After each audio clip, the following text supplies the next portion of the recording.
President Donald Trump has the opportunity to put his signature on the U.S. judicial system, particularly the Supreme Court.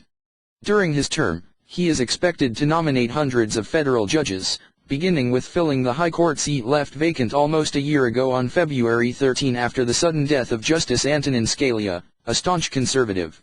Over the next 4 years, Trump could also have other opportunities, as 3 sitting Supreme Court justices are in their late 70s and early 80s.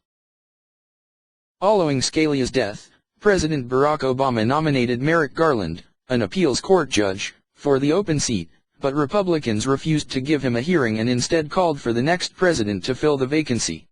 During his election campaign, Trump told Americans that the Supreme Court's future rested on their votes and reassured those in his party that he wouldn't appoint a liberal or moderate to the High Court.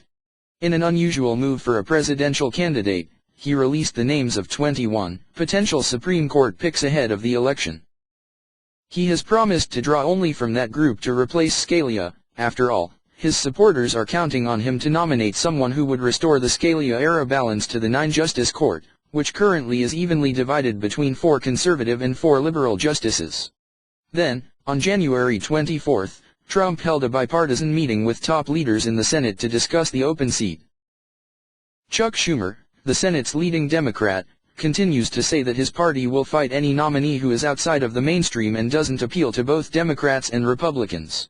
Otherwise, he says, he will hold the vacant seat open, as Republicans did in reaction to Obama's pick. The Senate's threshold for Supreme Court appointments is 60 votes. Since Trump's inauguration, his team reportedly has narrowed down that list to 3 finalists: William Pryor of the 11th U.S. Circuit Court of Appeals, Thomas Hardiman of the 3rd Circuit, and Neil Gorsuch of the 10th Circuit. The president said he will announce his decision on February 2. In this multi-part series, Newsweek looks at the resumes of potential Trump Supreme Court nominees and focuses on some of the decisions and comments they've made about key issues facing the country. Neil Gorsuch. 10th Circuit Court of Appeals. Age, 49. Former President George W. Bush nominated Gorsuch to the U.S. Court of Appeals for the 10th Circuit in May 2006. 2 months later, the Senate confirmed him by unanimous voice vote. I resist pigeonholes.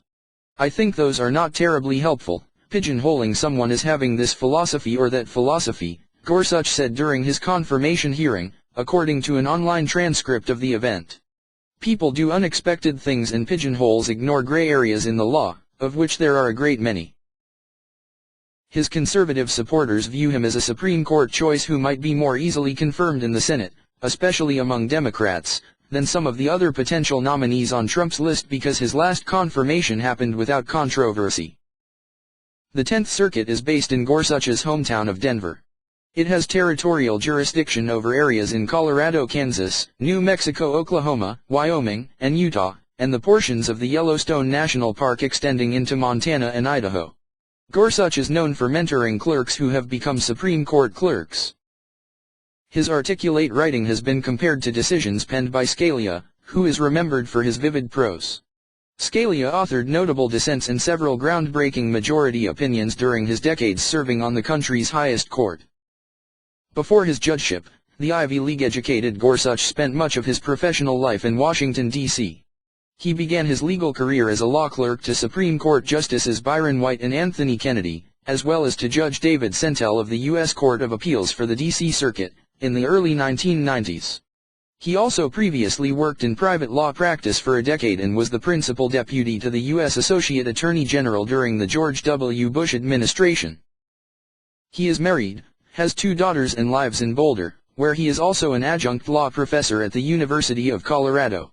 He has taught law courses on antitrust issues and legal ethics and professionalism, according to his biography on the university's website. He also wrote a 2009 book that argues against the legalization of assisted suicide and euthanasia. His mother, the late Ann Gorsuch, was the first female director of the U.S. Environmental Protection Agency, under then-President Ronald Reagan.